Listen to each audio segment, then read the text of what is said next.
Edie's tail makes an appearance. Lionel Sanders competes against pro cyclists on a Zwift tour of sorts. Mirinda Carfrae announces her return to pro triathlon racing, and a big upset happens in Ironman.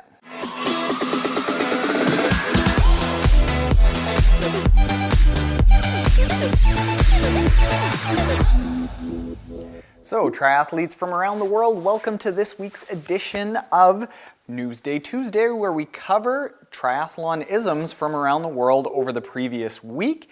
And at the end of the video, we share a story from the triathlon community. Make sure to stick around to the end to see that. It seems to be everyone's favorite part. And as always, all of the links to videos that are on YouTube where you could find what we're talking about here are in the description below. Let's get into it by starting with, as we have, I think 4 out of 5 of the past weeks, talking about Lionel Sanders competing in an indoor race.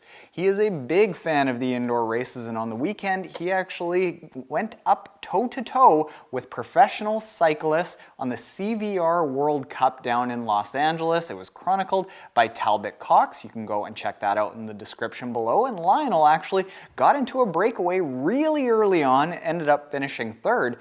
Very respectable for a triathlete going into a cycling race where a guy doesn't really have those long, intense bursts of like 700, 800, 900 watts to create breaks, and he actually made the break, like created it. So good on you, Lionel.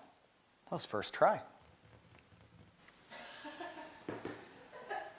Mirinda Carfrae, on her second video on the Tim and Rinny YouTube channel, again populated by Talbot Cox, announced that she is back into pro triathlon racing. She's dusting it off with a half Ironman over the next few weeks, but then the big announcement is that she's racing Ironman Cairns. I believe Australians call it Cairns. Doing Ironman Cairns in June, and that her daughter Izzy pooped on camera. You just did a big stink of. Love a good poop joke. Thanks, Izzy. I was fairly quiet on the race circuit. In ITU racing, they held the sprint distance race in New Plymouth, New Zealand, and it was won by Declan Wilson, who actually just a couple of years ago was thinking about giving up the sport as he was coming up through the junior ranks. He just didn't think that he had what it takes to make it. Finds a new coach over the past year, and all of a sudden, bam, drops it like it's hot and wins ITU New Plymouth in 58:20. Sprint distance race. And while we're at it, shout out to my buddy Tyler Mislawchuk, who is down there making a really good go at ITU racing, placing 4th. The women's side of that race was won by American Kirsten Casper in 1:03:20, and this comes off of a second place finish in the best named triathlon in all of the world, Mululaba, just 2 weeks ago. In Ironman racing, there was only one race on the docket, and that was half Ironman 70.3 Davao in Philippines. And on the men's side, there was a really big upset, in my opinion. Mauricio Mendez from Mexico won in 3:50:30. And the upset part of this is that right in behind him were Tim Reed, Tim Van Berkel, and multiple Ironman world champion Craig Alexander. Like, this was a stacked field, and to be honest, I'm sorry, Mauricio, but I've never heard of you. The women's side of the race was much less competitive, and I'm not even going to try to pronounce this name properly without looking at it. Radka Kalfelt, I believe from the Czech Republic, won in 4:25:38. Now, that's just about it from around the world, but let's get on to, like I said, your favorite part of Triathlon Newsday Tuesday, and that is the stories from around the Trainiac community. And this one is from Alex. What is with the names today? Sravbman, from Brazil, I believe. Alex says, I was always a little bit overweight through school. When I hit triple digits, weighing in at 110 kilograms, 242 pounds at the age of 17, I decided it had gone too far. I crash dieted for 6 or 7 months and got down to 80 kilos, 176 pounds, but my relationship with food had become horrible. I would watch my weight all the time, eat what I wanted, but feel extremely guilty afterwards. Crash diet for a week and then lose 2 to 3 kilograms, 4 to 7 pounds, but it would inevitably come back. By the time I was 24, after 7 years of this going on, I would still eat badly, and what's more, scratch that ear, Pete. We're back. And what's more, I felt guilty AF, especially when people would point it out, and I was afraid of the ghost of my fat self. Public transportation in Brazil is pretty bad, so I decided to get around by bike, and it became so much fun doing some activity. Around this time, I found one of those NBC Kona specials on YouTube. It was the second one that Chrissy Wellington had won. I'll never forget it. The stories of everyone else, just regular people completing this race, hit home with me, and I thought to myself, that could be really fun. At the age of 25, I started training, and at 26, I did my first Olympic, triathlon, marathon, and half Ironman. Last November, just before my 28th birthday, I did my first full Ironman. And since taking up triathlon, I've never felt bad about eating, which is now a lot healthier, and I haven't been depressed about my weight in 3 years.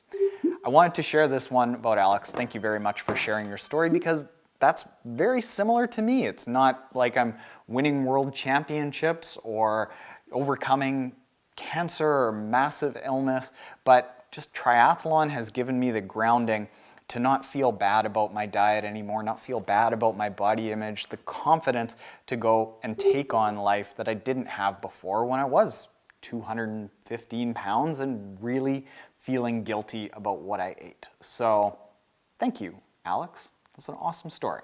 So there you go, Trainiacs. That is a very short Triathlon Newsday Tuesday because I didn't take 37 takes to do it. All of the links to everything are in the description below. If you're new here, make sure you subscribe and go check out the Triathlon Terran podcast if you're into long-form interviews with pros and industry representatives from around the world of triathlon. Or if you want triathlon tips every single weekday, go check out the Triathlon Trainee Ask podcast. If you are subscribed, hit the like button. Later, Trainiacs. Whew, quick! That was so fast. Holy shoot! What happened there today? You must have done something wrong. I don't know. Yeah, I missed something.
Right on!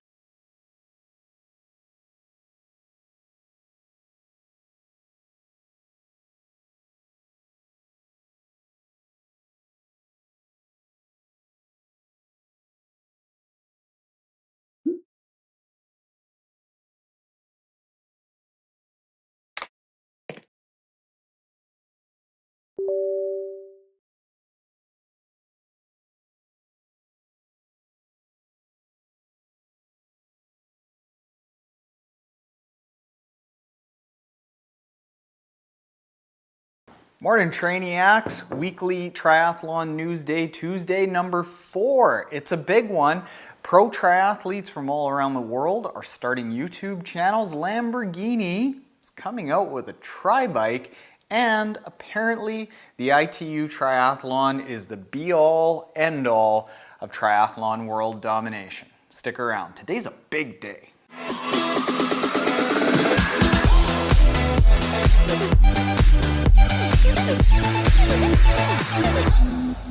So what's up, triathletes? This is the weekly Triathlon Newsday Tuesday. If you're new here, every single week for the last month and going forward, we have recapped what's gone on in the world of triathlon. And if you want to make sure that you get that, hit that subscribe button below. And with that, you will get a lot of triathlon goodness with our daily videos. Let's get into the news. It has been a very big week.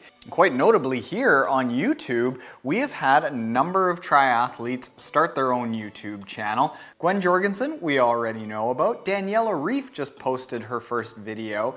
The Tim and Rinny Show is now out, again with the help of Talbot Cox, who's been helping Gwen Jorgensen. And as we all know, Lionel Sanders has a YouTube channel, but he posted 2 videos last week of a couple of brutal training days. And for anything that I can link to on YouTube, all of the links will be in the description below, so you can go and check out all of this triathlon goodness with this place as a hub. We're not very good. We just say things that other people have done that's really good. Zwift, you know how I like Zwift? Well, they teased a little bit of a new expansion that seems to be on the Watopia course, and people from all around the world are looking at this, like looking for Easter eggs and trying to figure out where this expansion is based off of. And as far as they can tell, as was discussed on Shane Miller's YouTube channel, it seems to be the Alpe d'Huez. However, there are a lot of things in that teaser video that kind of point to just confusion, but Alpe d'Huez is probably the best shot, which means that we have some incredible gradients to be riding up, and I'm sure some brutal KOM lung busters. Love me some Zwift.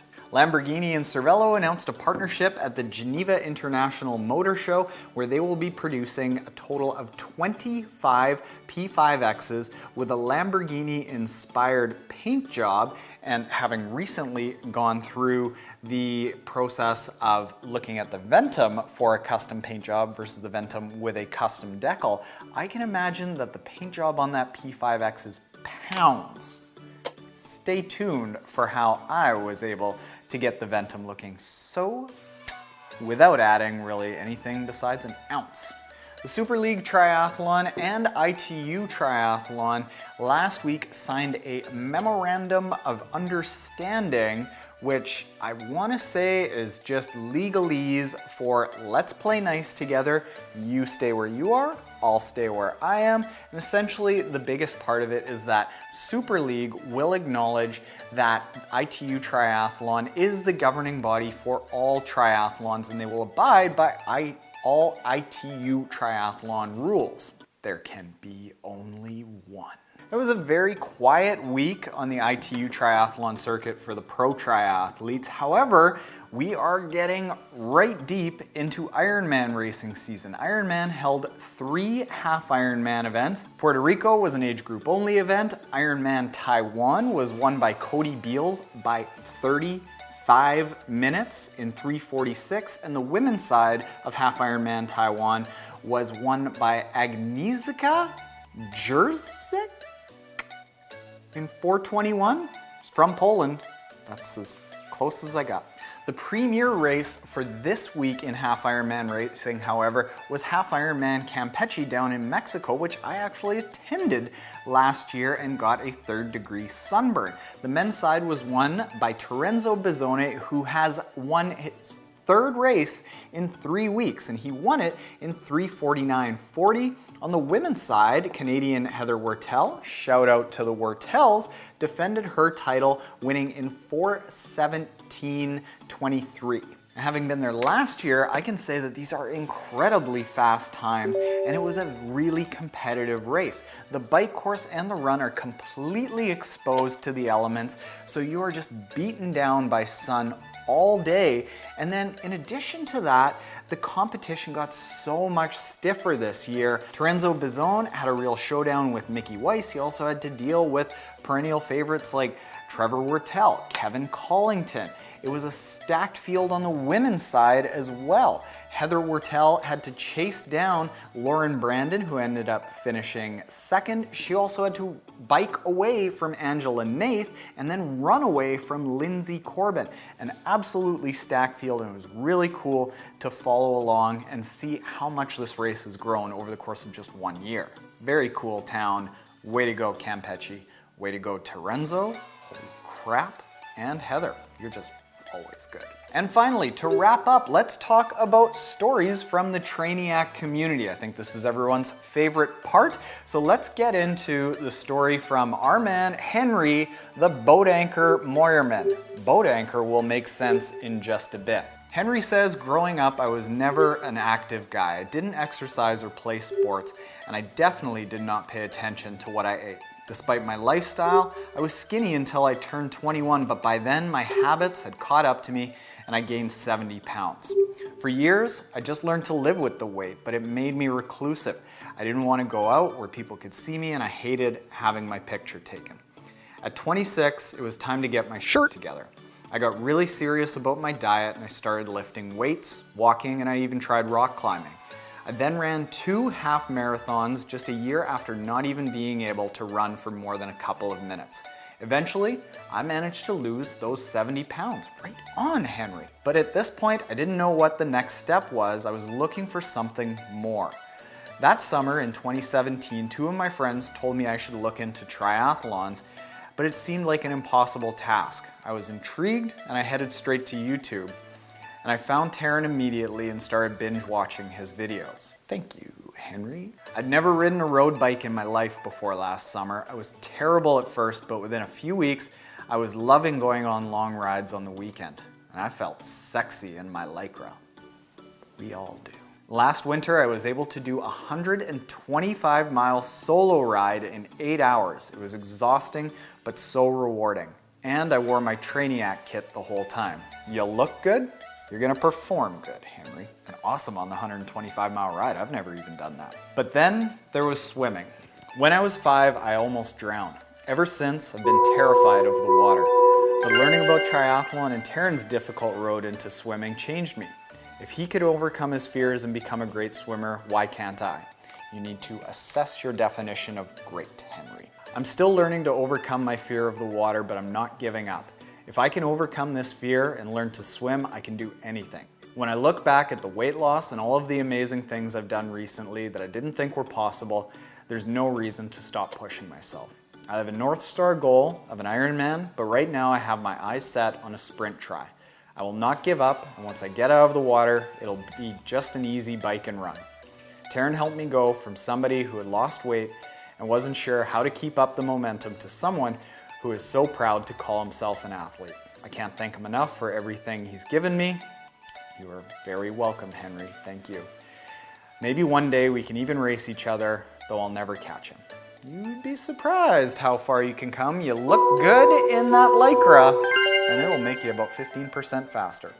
Sincerely, Henry, boat anchor Moyerman. I want to share this because Henry's determination to overcome swimming and being in that right now I think is important for everyone to hear. The man almost drowned and he's still struggling with swimming, but even though he's struggling, he's still pushing on. And then more importantly, what he says is something that I might not communicate a lot, but triathlon is like a gateway drug to being more daring, more risky, living a more fulfilled life in real life, whether it's career, business, family, vacationing, travel, whatever it is. I think that triathlon can give you the cojones to get out there and live the life that you want. So good on you, boat anchor. Let's get rid of that moniker.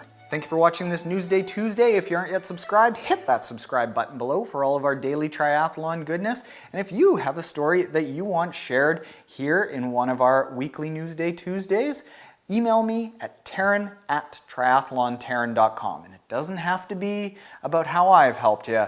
I just want to hear all of your stories. And yours. Smash the like button. Later, Trainiacs.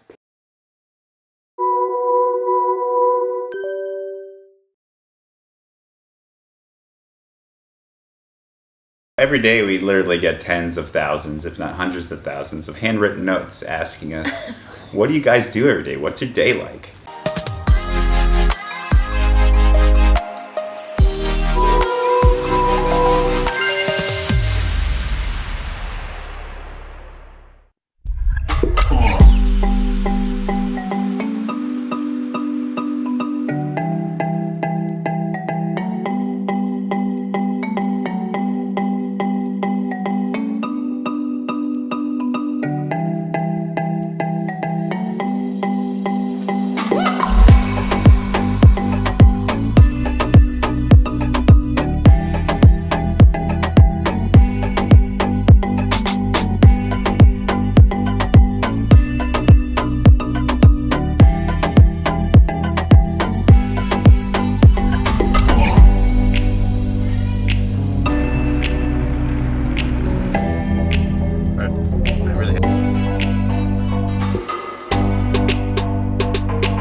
I'm Marina Carfrey. And I'm her husband, Tim O'Donnell. I'm 3-time Ironman world champion and 1-time 70.3 world champion. I have a less impressive resume, but I am still a world champion, former ITU long distance world champion, multiple Ironman winner, and Ironman World Championship podium finisher. Kind of, I guess the back half of our career, we decided it'd be a good idea to document and share with people what it's like to do what we do, and we figured starting a YouTube channel would be a great way to give people insight into what our lives look like, and obviously it's a great way to document our daughter's life too. It kind of will be like home videos that she'll be able to look back on when she's older. Obviously she's too little at only 6 months old now to really know what's going on, but she'll be able to look back at these videos and see what her crazy parents were up to when she was just a little one. On the YouTube channel, we really want to showcase basically our whole lives. So, training, racing, being a professional athlete couple, being parents, and juggling training and being parents. And then also the sponsorship side of things, where you're juggling sponsorship commitments as well as, the training and so forth. So really try to give people an in-depth look at what we do. Yeah, we want, on our YouTube channel, we want to show everything. We want to show the struggles of training, even for professional, even for world champion. It's not easy, and we hope to give you a glimpse into that, to show you that we too have those hard days, and how we get through them. And we want to show you the fun side. Rinny and I have both had long careers, and a big part of our careers is having a balanced life. So we love to open a bottle of red. Or two. Or two. You'll see a little bit more of that in Boulder probably. Yeah. We love to spend time with our daughter. Sundays are family days now, not so much recovery days. So we want to show you all the different aspects of our life. Sorry, we just had to cut for a little feeding session. This is our daughter Isabel. Say hi, Izzy. She was born almost 7 months ago now. And obviously I always knew I wanted to come back and race after having Isabel, and so with that we knew we'd need full-time help, and we've hired a nanny. She works 45 hours a week for us. That 45 hours gets used up pretty quickly when we're both training and full-time training, but what's wrong, sweetie? You just ate. Yeah, do you want to snuggle with Daddy? Yeah. But yeah, my day still really revolves around Isabel's schedule, feeding her exclusively breast milk at the moment, and so a normal day for us, I get up and I pump some milk for Izzy and put it in the fridge for later. And this morning, for example, Tim and I got up and swam 5:30 till 7:30, and then we rushed back so that I could feed Izzy. And then had a quick breakfast, and our days kind of diverged from that point. I had to go and do a 3-hour ride and run off the bike, and Tim had a shorter ride on the trainer and a run after that as well. So every day I feel like we're kind of juggling, and I in particular feel like she's kind of like just on that time cycle. Like I feel like I press the start button again and I can be gone for 2 hours or whatever before she needs me again. But pumping in the morning allows me about 4 or 5 hours where I can go do a bigger training session, and the nanny can feed her for me. But yeah, I mean, it's a different challenge, but it's a great challenge. We're really excited to bring you a glimpse into what we do and who we are, and part of the journey is going to be interacting with you too. So if there's something you want to see or don't see, just leave a comment, and yeah, we'd love to just explore new and exciting opportunities with you. Bye-bye.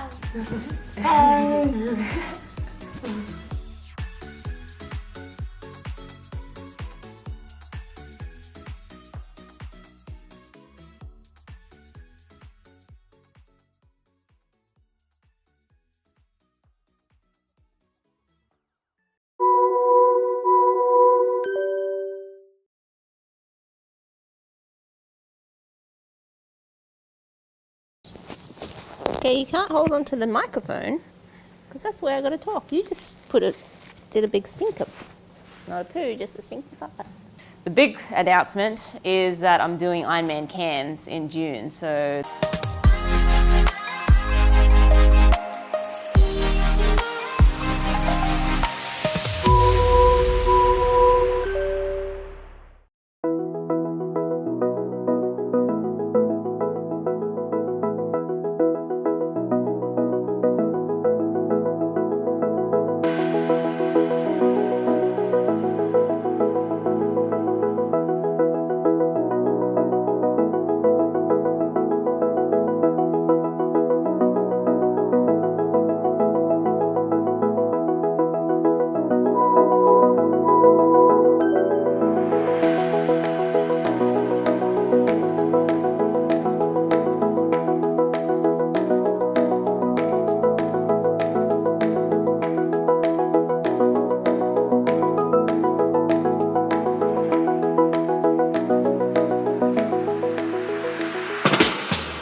where you can't go any further and then I'll come back. Okay.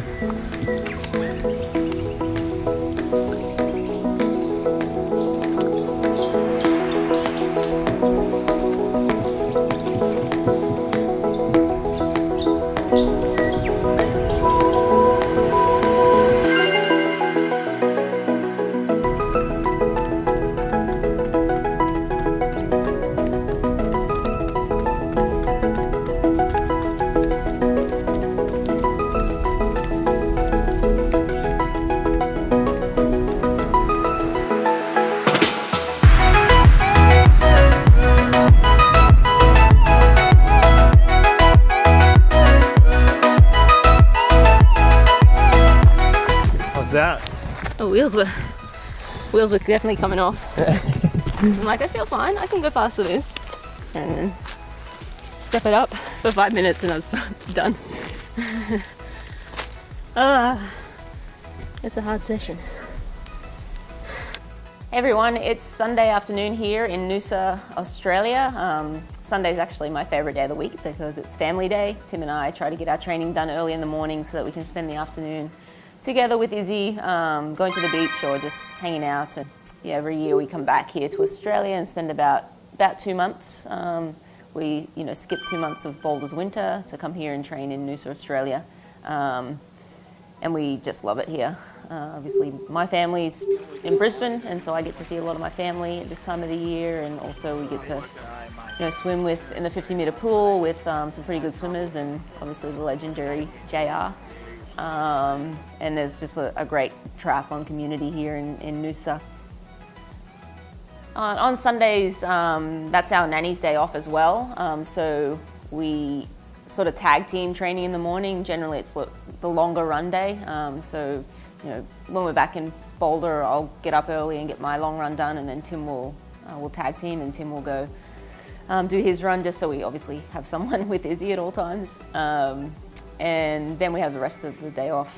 The rest of the week we have help on and off, depending on our schedules. So it's Sunday here right now. We head out on Thursday back to the US. It's going to be a pretty tight turnaround because I think we land Thursday, obviously gain a day, and then Friday night we head to Boston for Race Mania, which is going to be awesome to connect with all the triathletes out there, and we keynote on Saturday at Race Mania at the event. So then back to Boulder Sunday, and then my first race of the season will be Texas 70.3 in Galveston, which will be basically 2 weeks after Race Mania. So yeah, I mean, I'm excited to get out there, a little nervous to get out there and do my first race. It's certainly not going to be spectacular, and I have pretty average expectations, but it'll just be nice to see where I'm at, and obviously I'll work on that throughout the year. And the big announcement is that I'm doing Ironman Cairns in June, so that's my big mid-season goal. I hope to be in really good shape by then and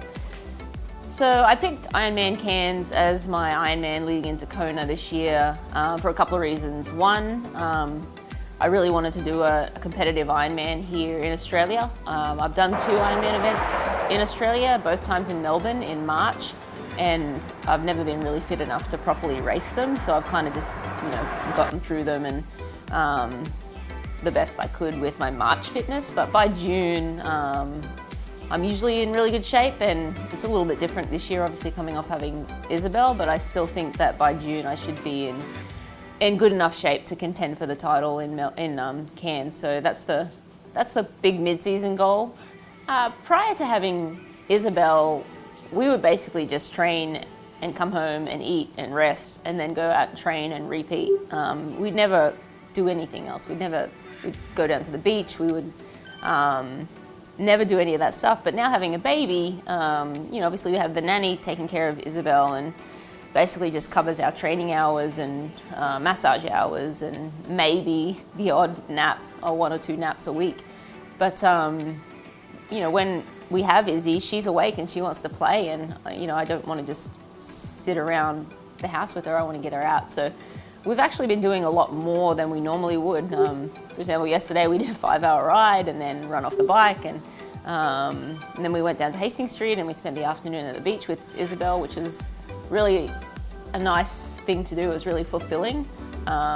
And there's no way that we would have done that, that 5-hour ride and that run off the bike and then spent time at the beach prior to having Isabel. So I feel like we're doing a little bit more, but I don't know, I don't feel more tired. Maybe she's giving me more energy. But yeah, just to see her little smile and get her out and about is so worth it. And I think that it's fulfilling, which, yeah, I guess gives me more energy.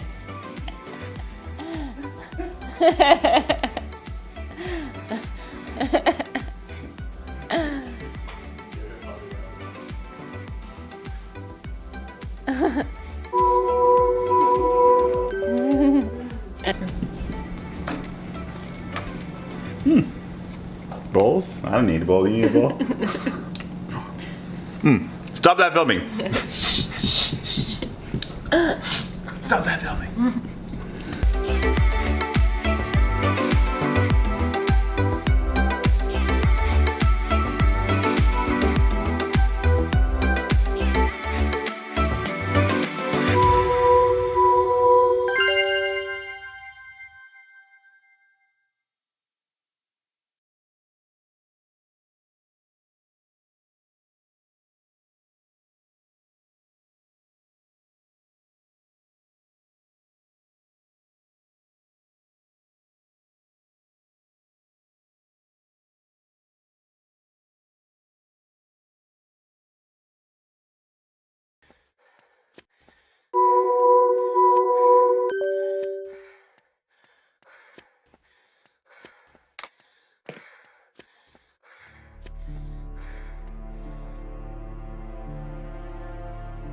This triathlon is strenuous. To be able to compete, athletes must be in excellent physical condition. By starting the race, the athlete declares that they are in good health and have completed the appropriate amount of conditioning to complete the race. It's almost good to not know how hard it is. If I knew how tough it was or how fast you need to go or what you would need to do to get to the level that I'm at, I might be intimidated by it or might think it's impossible to begin with. We're all pretty stubborn and type A. We're goal-oriented individuals. We don't want to see failure. Every year, thousands of athletes travel to Penticton, BC to test their stamina on the famous long-distance triathlon track. The course has hosted many elite races, including North America's first Ironman in 1986. This year, triathletes will travel from 50 nations for the chance at a world title. As a kid, I did always wanted to be a professional athlete. There was one point where my parents had to sit me down. I was big into basketball, and they were like, "You're probably not going to make it into the NBA. Focus on your studies." And I don't know, maybe in hindsight, I should have been skipping class and running a bit more. I did my first race in 2012 The night before, I was sure I was going to drown in the water. I used to run just to kind of not get fat, like most kids, you know, who was in universities. I was involved in a car accident when I was 26 years old. Doctor's like, oh no, you can't run right now. And he's like, well, you can always like swim. I was like, I don't know how to swim. So he's like, well, now it's a good time to learn. My husband worked for Sport Check at the time and tried to convince me on the day of Ironman to go down and watch it. And I'm like, Ironman, what's Ironman? Okay, well, I'm not doing anything today, so I might as well. Rode my bike down there and I was like, holy cow, like what is this? Covering 140 miles, including a 2.4-mile swim, a 112-mile bike, and finishing with a full marathon. Just to complete this race is an achievement. It never crossed my mind that I would be a professional athlete. I started running in high school and kind of took that passion for running to university. I ran 3,000 meter steeplechase, which is an event that takes, you know, around 9 minutes. So I'd come back in the summer and people would say, hey, are you gonna do Ironman this year? And I'd be like, no, like my event is 9 minutes, not 9 hours, and there's no swimming or biking involved. And they'd always kind of look at me and give me the same, like, not tough enough. I was a couch potato for 60 years. Watched an Ironman, and I had that stupid thought while I was watching it that I could do that. There's really good energy here for this kind of training. Maybe it's contagious.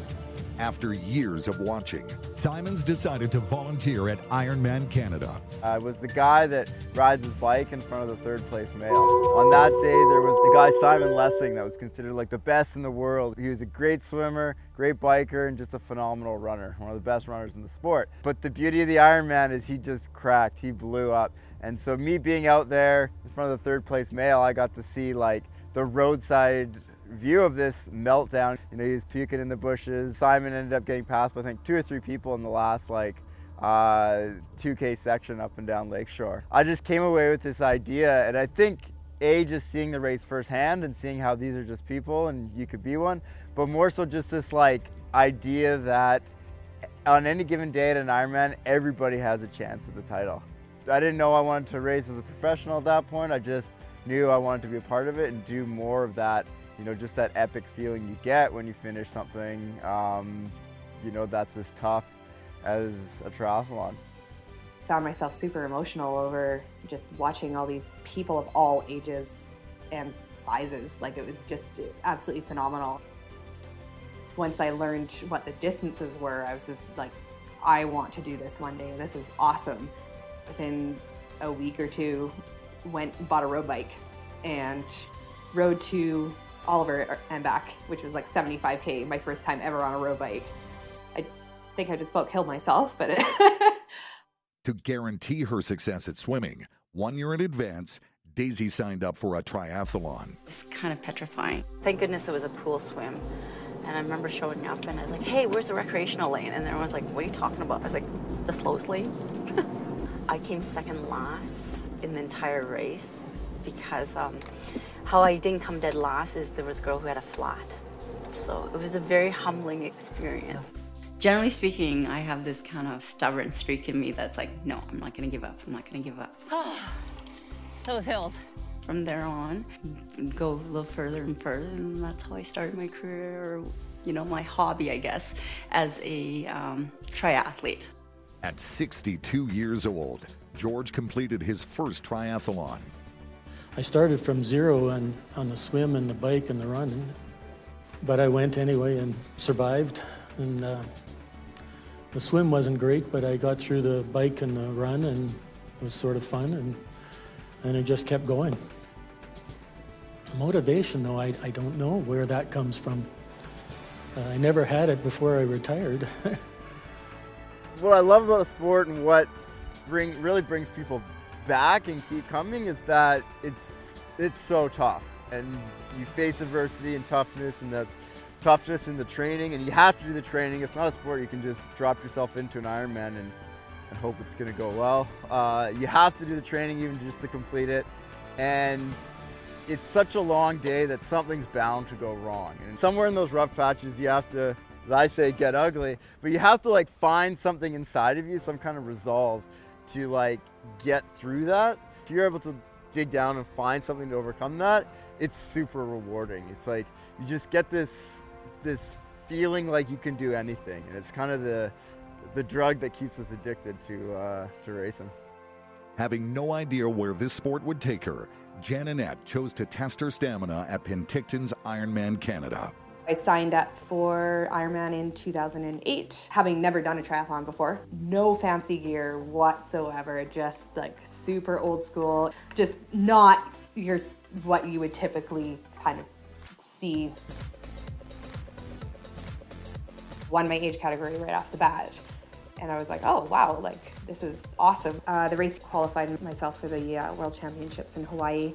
I mean, I got hooked ever since then, kind of finding something that I was good at by mistake or by surprise, however you want to look at it. Incredible determination and extensive dedication is required to even finish a long-distance triathlon. Last year, I sort of thought I might stop doing this because I wasn't having fun. I was just about halfway through the run, and I just thought, never again, I'm not going to do this again. I've had enough. And before I even got back to the finish line, I had already thought, well, maybe if they qualify me, I'll take it. And I did qualify, so I'm back in. To race in this year's World Championships, athletes must have qualified as either an age grouper or a professional triathlete. For me, being a professional means that you're racing the best in the world. If you're a hockey player, you've got 82 games a year to kind of prove your worth and to kind of have some good games and they average out. In our sport, you know, you might only do 2 or 3 Ironmans a year. You really got to make yours count, and I've been able to do that. I don't want to say the word I've been lucky because it's been a lot of hard work put into it, but I guess maybe I've been fortunate that I've had a few really good races over the years that have kind of put me into the spotlight and really helped to you know, to advance me from a sponsor point of view, and also to win some prize money at these events. Both amateur and professional athletes will race on the same course at the same time. I've only done one Ironman, that's it, and that was in 2013. And I don't think I'll do another one until maybe when I retire, because it consumes so much time, right? It's just holding a full-time job and then doing that. It's just, I don't know how other people do it. They do it year after year after year, and they do sometimes 2 a year, and it's just, I just don't know how they do it. I just find I get too off balance in my life that my focus is just triathlon training and really eat, sleep, and dream it and everything about it, and I'm like, oh God, I can't do this. I am a financial analyst for Enbridge. We don't typically do a lot of training. I go by more of quality versus quantity. My weekdays are pretty well, at most, hour and a half. After winning her age group at her first Ironman, Annette qualified to race at the World Championships in Kona, Hawaii as an amateur athlete. It was my last longer ride before going to Hawaii. So yeah, it was 7 or 8 days before I was just coming back from Oliver down on South Main, and car was turning right, and I'm not even sure if they even looked. They pulled up right beside me, and I was traveling about 30, 35K an hour. I don't know how people don't see cyclists, but we're invisible sometimes, unfortunately, and turned right in front of me, and I T-boned it with my head, shattered my helmet, and had a big bowling ball size contusion on my hip.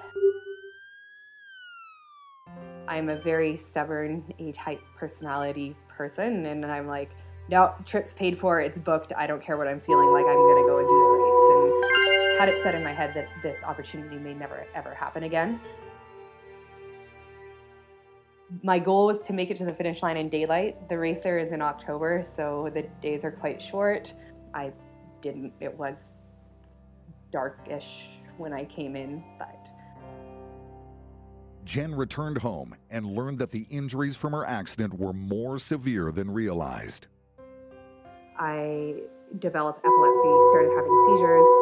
I've actually suffered from moderate brain damage because of the amount of seizures that I've had. Just feel like I can't do things the way I should be able to do them. I couldn't bike by myself. I definitely couldn't swim by myself. Couldn't even sit in a bathtub in case I had a seizure in the water. There was no way I'd be able to do this sport. It felt like my life had ended at that point. Jeff Simons would soon become a recognized name in the professional racing world. In 2011, I was third at the Ironman 70.3 World Championships. It's kind of really put me on the map, and put me on the map as someone that has, you know, potential to compete for a World Championships. But even more so than the financial point of view from that one, and the sponsorship and the recognition, is more about the belief in myself. Going into that point, I was kind of at that, like, I believed in myself, but you're almost like questioning that, like, you know, like, I think I can do well, I think I can be, you know, at that level in the world, but am I really just using that as an excuse to put off a real job? And it was kind of like, once I hit that, it was like undeniable that, you know, that I had the ability and the, I guess, the work ethic to make this happen.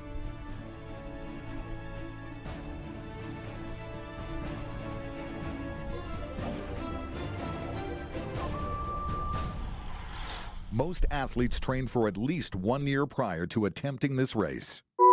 Last year, in my training hours, I totaled just over 500 hours for the entire year, swimming, biking, running. I think there'll be a little more of a run focus this year than last year, and I want to also push a little harder on the bike. With the swim, I can't gain a whole lot of time. I look at every race as a race against myself, and that's where I feel more accomplished in that way. And so far it's worked. You know, I've been able to go to this World Championship. So I'm considered an age grouper, and most of us just do it for fun. You can't be training all the time, so I kind of do other different things like snowshoeing in the winter, downhill skiing, cross-country skiing. Doing the same thing over gets a little bit tedious and boring. I'm filling my water bottle, getting ready to go for my long bike ride. It's gonna be a hot one, so make sure I have enough salt tablets and everything too, because it's gonna be so hot.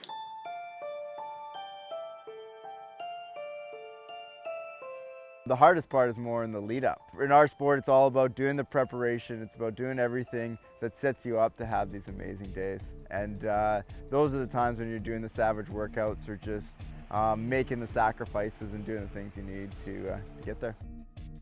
You probably ride 3 to maybe up to 500K for me a week, and you probably swim about 15 to 20K. Biggest runs, you get up to 2.5 hours. That gets pretty close to 40K. But yeah, probably about 80 kilometers a week. I guess that'd be, you know, kind of 2 marathons. It's, yeah, it's harder than it sounds. I mean, everyone has up days and down days. Jen was forced to adapt to a new way of life. I've gone through a lot of stuff mentally within the last, I'd say, 10 or 12 years that I think has shaped me into the person I am now. Looking at it now, I do understand why those things were said, but at that time it was absolutely devastating to me. I was also told I couldn't have a kid. There would be something wrong with that kid because of the risks with medication. Like, everything that I love in life is gone now. So I went through a couple of really, really bad years with my seizures. They were under control, and ended up having a son, and he is perfect in all aspects. So that was a miracle. That was, yeah. My seizures actually got worse after I had him, and went through a lot of medication stuff. I saw a specialist in Vancouver, went through a lot of testing with that, and because of the amount of seizures that I've had, I've actually suffered from brain damage. So I do have a major short-term memory issue, which has affected a lot of aspects of my life. It's part of the reason why I had to go on a leave from the job that I was doing, but it has actually made my time management horrible. Okay, we'll go see Dad, and then you get to go to Sheeta's, yeah? Having found victory in this sport so early on, Jen refused to let her injuries stop her. I have definitely overcome that. I have found ways to obviously make this sport work, because otherwise I wouldn't be sitting here right now. So open water swimming, I'm never swimming in the lake by myself. I always have somebody with me or watching me. All the lifeguards at the pool know my condition and that they should be watching me. And during races, I get a different colored swim cap, and the swim support knows to watch for me. I hate to say it, but reality is if I have a seizure in the water with 2,000 other people, I'm not going to survive. That is reality. There's no way around that. Biking, I've obviously chosen to take that risk. And running, if I have a seizure while I'm running, the worst that's going to happen is going to be a road rash. That's kind of the way I've overcome it. I always look at the fact that there's many other people, even in this sport, that have way worse conditions and have overcome so many bigger things. My goal ultimately is to encourage people to pursue their dreams and hopefully inspire people. That's kind of my goal, to kind of put everything together with what I've been through, what I've been able to achieve, and where I am today. Following several DNFs, Simon struggled to remain positive. You know, Jeff's had a tough year on a lot of fronts. A lot going on in his life, personal life as well, and then you compound that with training stress load, and it's hard to handle. The key to having an Ironman is being able to have a lot of good days, as opposed to having these really amazing days followed by these really crappy days, and these really amazing days and these crappy days. That's a hard way to really get that progression and get to that new level. Been able to nail out some unbelievable races, but also had a few kind of dry stretches of maybe injuries or not performing as well. So that kind of puts a bit more of the pressure on you to really to step up to the plate and hit them out sometimes. After having incredible times following her return to the sport, Annette decided to take a shot at professional racing. I think I tested the theory of you come back stronger after you've had a kid, and I was in the best shape of my life by May. There was a couple friends that were doing the Ironman in Coeur d'Alene, and Farrah were like, you know what, you should really race at the pro level. Like, why would I do that? And thought it over, and I'm like, you know what, why not? If I want to go back to Hawaii and I'm gonna go back as a pro, I'm gonna have to start to race these girls. Jen's first professional Ironman did not go as planned. It was 50 degrees that day. It was when we had that massive heat wave that came through. So there was like a 27% DNF rate for that race. It was just horrific conditions. I walked almost the entire marathon, and it was like a walk, try to take in something, try to jog, end up being sick to my stomach. Like, it was just like a repetitive, it was not a good experience. I couldn't give up. I didn't want to. My coach was actually there, he was riding alongside me out on the run course, and he's like, if you want to do Whistler, you should really quit. I'm like, I am not quitting. Like, just leave me alone. I'm not quitting. Finish the race, and I'm like, sign me up for Whistler. I don't exactly look forward to getting up at 5 in the morning, but once I get to the pool, it's great. You get in and go. Today we swam 2,400 meters. It was tiring, but it was really, when I get out, it really feels good. This afternoon I'll be riding in a spin class. Just the feeling afterwards is really worth the whole thing. It just feels good.